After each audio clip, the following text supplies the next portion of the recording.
Good morning. मैं doctor Sanjeev Kumar sunshine hospital Gachibowli से बोल रहा हूँ। आज अगर लोगों के घर में कुछ लोग पॉजिटिव पेशेंट्स आ गए हैं और उनको डर लग रहा है कि हम घर में कैसे इलाज करेंगे या हॉस्पिटल जाके एडमिट करें और हॉस्पिटल में बेड नहीं मिल रहे हैं, तो घर में इन लोगों का कैसे केयर करना है और कैसे इंतजाम करना है, मैं आपको 2 मिनट में दिखाऊंगा।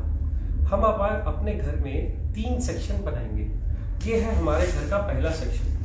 पहले सेक्शन में वो लोग रहेंगे जिन लोगों को कोई बुखार, जुकाम या कोरोना के फीचर्स नहीं है। जाकर के सब लोग टेस्टें कराने का कोई बेनिफिट नहीं है। जो लोग इन्फेक्टेड नहीं हैं, जिनको बुखार नहीं आ रहा, उनको सिर्फ 2-3 चीज़ों की ज़रूरत है। रोज अपना टेम्परेचर चेक करिए, फ्रीक्वेंट हैंड वॉश करिए, अगर घर में दूसरे से इंटरेक्ट कर रहे हैं तो फेस मास्क का यूज़ करिए और सोशल डिस्टेंसिंग, 1 हाथ की दूरी पे रहिए।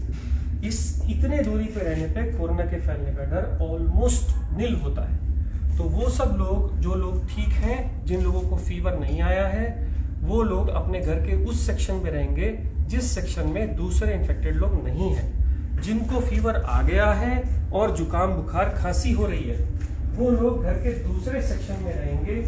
और इन दूसरे सेक्शन के अंदर जो लोग नॉर्मल हैं, वो उनको डिस्पोजेबल्स में खाने का इंतजाम करेंगे।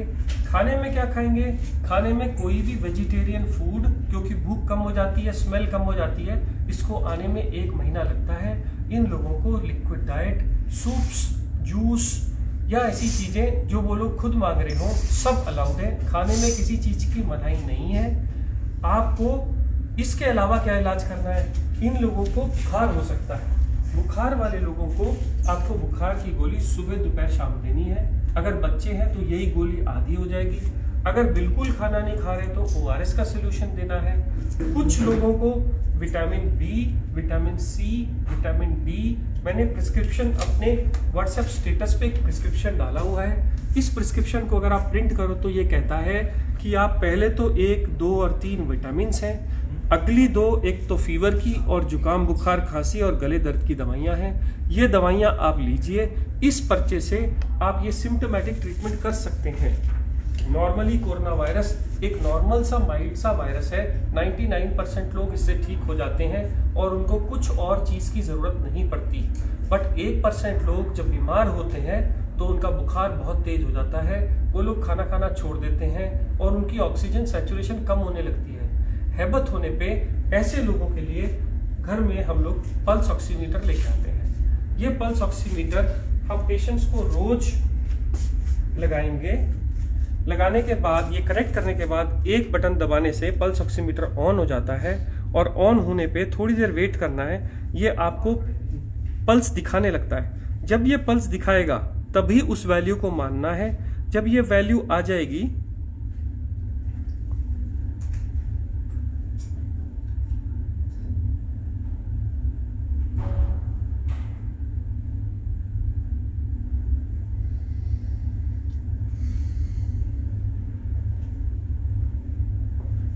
तो ऑक्सीजन सैचुरेशन 100% बता रहा है। 90 से कम है तो ये पेशेंट सिक हैं। अगर 90 से ज़्यादा है तो डरने की बात नहीं है। मैंने इतनी देर इसलिए वेट किया क्योंकि पल्स ऑक्सीमीटर लगभग 30 सेकंड ले जाता है नॉर्मल सैचुरेशन बताने के लिए। अब मान लीजिए अगर ये लोग 90 से कम ऑक्सीजन पे आ गए हैं, अब इनको हॉस्पिटल की फैसिलिटी पे ले जा रहे हैं पर बेड नहीं मिल रहे, तो हम क्या करें? तो हम अपने घर का एक और सेक्शन सिक पेशेंट्स के लिए तैयार करेंगे, जिनकी एंट्री, जिसमें नॉर्मल लोग कोई भी एंटर नहीं करेंगे, और इन सब लोगों को हम 14 दिन के लिए आइसोलेट करेंगे। मान लीजिए अगर ये पेशेंट है और मुझे इनकी केयर करनी है, तो जो बहुत ज़रूरी वाली चीज़ें मैं आपको बताता हूँ। जब भी आप इस कमरे में जाएंगे तो आप एक बड़ा कपड़ा या कोई भी गाउन, जिससे कि आपके कपड़े इन्फेक्ट ना हो जाएं, वो गाउन पहनेंगे। गाउन के ऊपर मास्क,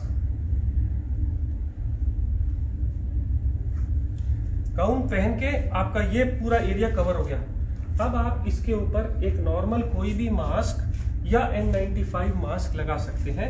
ध्यान ये रखना है कि इन मास्क को इधर की तरफ हाथ से नहीं छूना। छूने के बाद स्टेरलाइज करना है, आंख में नहीं लगाना। आप सिंपल मास्क भी यूज कर सकते हैं, बट इसको रोज डिस्कार्ड करिए।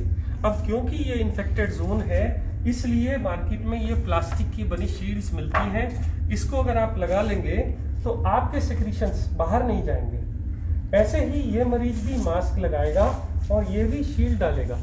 इससे क्या होगा, इससे उसके सेक्रीशंस और आपके सेक्रीशंस मिल नहीं सकते, आपको इन्फेक्शन होने का चांस बहुत कम हो जाता है। इस आदमी के साथ अगर आप टाइम बिताना चाहते हैं तो सोशल डिस्टेंसिंग के हिसाब से इससे ज़्यादा टाइम नहीं, ज़्यादा 5 मिनट से ज़्यादा टाइम ना बताइए। उनको खाने के लिए डिस्पोजेबल्स का खाने में दीजिए। जैसे मैंने पहले बताया, खाने में आप सब कुछ दे सकते हैं। अब इन लोगों की केयर करते समय याद रखिए कि वो लोग खूब हैंड सैनिटाइजर्स या सोप का इस्तेमाल करें। इसके अलावा आप जब भी इन लोगों का सेवा करेंगे तो आप ग्लव का यूज करेंगे। हर बार ग्लव्स को डालने के बाद ही आप पेशेंट को टच करेंगे। ये ग्लव अगर कपड़े के यूज कर रहे हैं घर के बने हुए, तो हर बार उनको घर से बाहर जाने के बाद उनको वॉश किया जाएगा। अगर डिस्पोजेबल यूज कर रहे हैं तो हर बार यूज करने के बाद थ्रो कर दिए जाएंगे। अब अगर आप ऐसी कंडीशन में उस पेशेंट के साथ उसकी केयर करते हैं, उसको खाना देते हैं, उसके ऑक्सीजन लगाते हैं या जो भी कुछ कर रहे हैं, आपको इन्फेक्शन आने का चांस कम हो जाता है।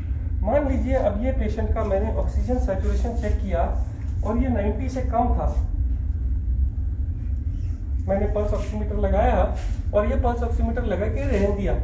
ये पेशेंट को फीवर भी आ रहा है, इसका ऑक्सीजन भी कम है, तो मैं क्या करूंगा, मैं पल्स ऑक्सीमीटर को लगा ही रहने दूंगा। और ऐसा सिलेंडर मार्केट से मिल जाता है, इसके रीफिल हो जाता है, 400 रुपये पर रीफिल लेता है, 1 महीना चलता है। इसमें एक नॉब रहती है, ये नॉब को अगर आप ऑन करेंगे तो ये लीटर्स बताता है कितने लीटर पे चल रहा है। 5 लीटर पे जनरली जब भी होता है तो ऐसे छोटे नेजल प्रॉन्ग्स हम पेशेंट को लगा सकते हैं।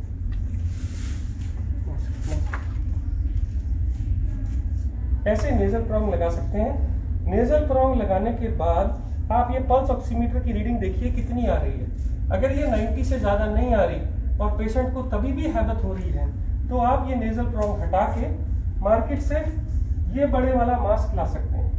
इस मास्क से अगर आप सिलेंडर पे लगाएंगे तो 10 लीटर तक एक पेशेंट को ऑक्सीजन दी जा सकती है। तब आप ऑक्सीजन चेक करिए, 5 मिनट वेट करिए ऑक्सीजन देके। इसके बाद भी अगर ऑक्सीजन इंप्रूव नहीं हो रही तो आपके पास लास्ट ऑप्शन बचती है हाई फ्लो ऑक्सीजन मास्क। ये मास्क के साथ एक गुब्बारा लगा रहता है, इसको जैसे हम ऑक्सीजन से कनेक्ट करते हैं तो ये ऑक्सीजन एक्स्ट्रा देता है और इसमें आप 15 लीटर तक ऑक्सीजन भर सकते हैं। ये गुब्बारा भर जाने के बाद जब आप लगाते हैं तो पेशेंट की हैबत या ऑक्सीजन सैचुरेशन इंप्रूव कर जाती है। इसको लगाने के बाद आप सैचुरेशन को देखते जाइए, जब वो 90 से ऊपर हो जाए उसको ऐसे ही रहने दीजिए। दिन में ये लोग मास्क 3 से 4 घंटे लगा सकते हैं और जैसे अगर हैबत होने लगे तो छोटे मास्क पे आ सकते हैं। और अगर हो सके तो सोते वक्त बेड एंड को थोड़ा ऊंचा करके रखिए। अब इस कमरे की सेफ्टी के लिए कि इन्फेक्शन बाहर न जाए, घर का बना फिनाइल या कोई भी एंटीसेप्टिक सोल्यूशन से घर का पोछा मारिए। अब आप इस कमरे से जब बाहर आने लगे तो आपको सबसे पहला काम क्या करना है, ग्लव उतार के डस्टबिन में फेंक देने हैं और ये गाउन निकाल के आपको बाहर नहीं जाना। आप ये गाउन को हटा के उसी कमरे में छोड़ देंगे, मास्क शील्ड्स उसी कमरे में छोड़ देंगे और हैंड वॉश करके आप पूरा हैंड वॉश करके इस कमरे से बाहर आएंगे।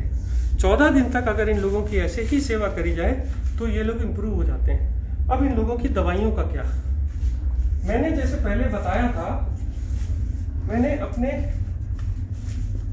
व्हाट्सएप स्टेटस पे एक और ट्रीटमेंट डाला है। ये ट्रीटमेंट उन लोगों के लिए है जिनको बेड्स नहीं मिल रहे, हॉस्पिटल फैसिलिटी नहीं है और दवाई देने का और कोई इंतजाम नहीं है। तो आप पुराने ट्रीटमेंट की तरह देखिए, ऊपर मैंने 4 मल्टीविटामिन लिखे हैं, उसके नीचे मैंने भूख लगने का सिरप लिखा है, नीचे हमने जो दवाइयाँ लिखी हैं वो सिम्टोमेटिक इलाज के लिए हैं, जैसे कि डेरिफिलिन, जैसे कि मोंटेलुकास्ट मैंने पहले बताई। इसके अलावा जो नीचे आने वाले इंजेक्शन या एंटीबायोटिक्स हैं जो डॉक्टर की गाइडेंस में लेने चाहिए, वो एक तो है डॉक्सीसाइक्लिन, सुबह शाम 5 दिन के लिए 10 गोलियां, ये लोग इतनी देर में इंप्रूव कर जाते हैं।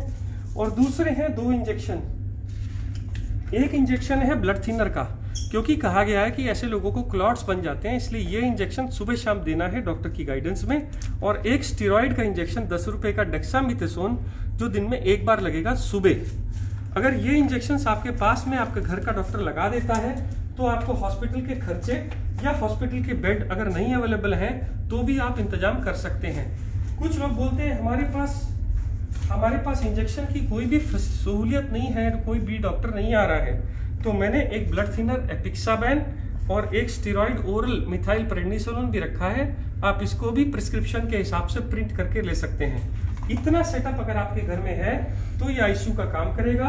मैं फिर बोल दूं, आपको sanitiser, face shield, face mask, bed जिसका बैक ऊंचा हो, 3 तरह के फेस मास्क, एक ऑक्सीजन सिलेंडर, घर में फिनाइल, एक कवर, बॉडी कवर जो सेवा कर रहे हैं, मेरा प्रिस्क्रिप्शन जो मेरे स्टेटस पे लगा हुआ है इसको प्रिंट करके रख लीजिए गाइडेंस के लिए, और कुछ दवाइयाँ जो सब उसमें रखी हैं। हर बार ग्लव्स का यूज करिए। ये एक आईसीयू सेटअप है, क्योंकि आज भी कोरोना की कोई स्पेसिफिक दवाई या वैक्सीन आनी है और इससे ज़्यादा ट्रीटमेंट अभी भी आईसीयू में नहीं हो रहा है। बहुत ही एक्सेप्शनल कंडीशन में 2 और दवाइयां हैं जो बगैर आईसीयू सेटअप के नहीं दी जा सकती। ये 99% इलाज हर लोगों तक अगर पहुंच जाए तो वो लोग जिनको मेडिकल सेवा अभी भी उपलब्ध नहीं है वो लोग अपनी सेवा या अपने घर वालों की सेवा कर सकते हैं। मैं doctor Sanjeev Kumar sunshine hospital से बोल रहा हूँ।